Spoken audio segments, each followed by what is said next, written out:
60 ఏళ్ల పోరాటం, ఎంతోమంది విద్యార్థి నిరుద్యోగుల బలిదానం, మరెంతోమంది యువత యొక్క పోరాట త్యాగాలు, మరెంతోమంది కవులు కళాకారులు మేధావుల యొక్క తమ జీవిత పర్యంతం పోరాడినటువంటి ప్రత్యేక స్వరాష్ట్ర తెలంగాణ రాష్ట్రాన్ని అవమానిస్తూ నిన్న పార్లమెంట్ సాక్షిగా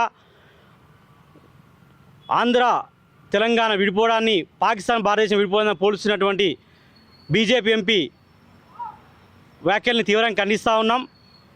ఈ తెలంగాణ చరిత్ర గురించి కానీ, ఈ దేశ చరిత్ర గురించి కానీ తెలియనటువంటి ఆర్ఎస్ఎస్ బీజేపీ మూకలు ఈరోజు ఏది నోటికొస్తే అది మాట్లాడుతూ ఈ దేశాన్ని విచ్ఛిన్నం చేయడమే పనిగా పెట్టుకున్నారు ఈరోజు భావిస్తూ ఉన్నాం.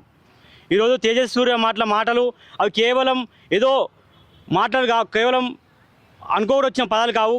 దీని కుట్రపూరితంగా ఈ తెలంగాణ పైన విద్వేషాన్ని పెంచిపోయించడమే లక్ష్యంగా గతంలో మోడీ ఎన్నోసార్లు మాట్లాడడం జరిగింది. మళ్ళీ ఈరోజు కూడా పార్లమెంటు వేదికగా ఇతను కూడా మాట్లాడడం జరిగింది. కాబట్టి ఖచ్చితంగా ఈ వ్యాఖ్యలను తీవ్రంగా ఖండిస్తూ ఉన్నాం. ఖచ్చితంగా బీజేపీ మరి ఆర్ఎస్ఎస్ మూకలు దీనికి సమానం చెప్పాలని మేము హెచ్చరిస్తూ ఉన్నాం.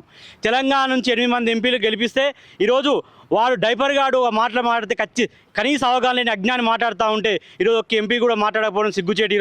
ఈరోజు అక్కడ అదే పార్లమెంట్లో ఉన్నటువంటి బండి సంజయ్ కావచ్చు, లేదా కిషన్ రెడ్డి, మరి అందరూ కూడా ఈరోజు స్పందించకుండా ఇంకా సమర్థించాలని వాళ్ళకి సిగ్గుందా? ఈ తెలంగాణ చీమునెత్తురు ఉందా? లేకపోతే గుజరాత్ గులాంలా మరి సమానం చెప్పాల్సిన ఆవశ్యకత ఎంత అయినని చెప్తా ఉన్నాం.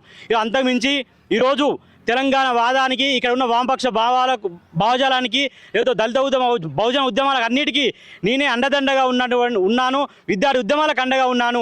ఈ తెలంగాణకు నికార్సైన ఉద్యమకారణం చెప్తున్నట్టు ఈటల రాజేందర్ గారు ఎక్కడ ఉన్నారని మేము ప్రశ్నిస్తూ ఉన్నాం.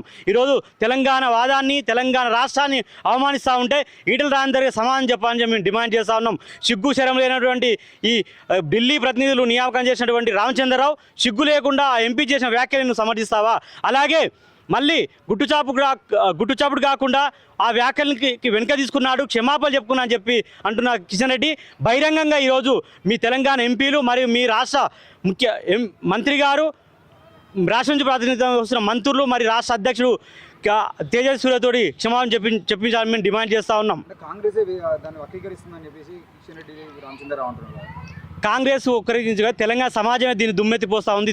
తెలంగాణ విద్యార్థి మేధావులు, నిరుద్యోగులు, అందరి సబ్బండ వర్గాలు అందరూ ఆ మాటలు లైవ్లో చూశారు, పార్లమెంట్ వేదిక చూశారు, దేశమే నివ్వెరపోయేలా చూశారు. కాబట్టి ఆ వ్యాఖ్యల్ని కాంగ్రెస్ పార్టీ ఇంకో పార్టీని అని తప్పించిన ప్రసక్తే లేదు. ఖచ్చితంగా దీనికి ప్రతిఫలం, దీనికి తగిన గుణపాఠం తెలంగాణలో ఉన్నటువంటి బీజేపీ నాయకులు, దీని వెనుక నడిపిస్తున్నటువంటి ఆర్ఎస్ఎస్ మతోన్మాద శక్తులు కూడా దీనికి తగిన ప్రతిఫలం వస్తారని హెచ్చరిస్తా ఉన్నాం.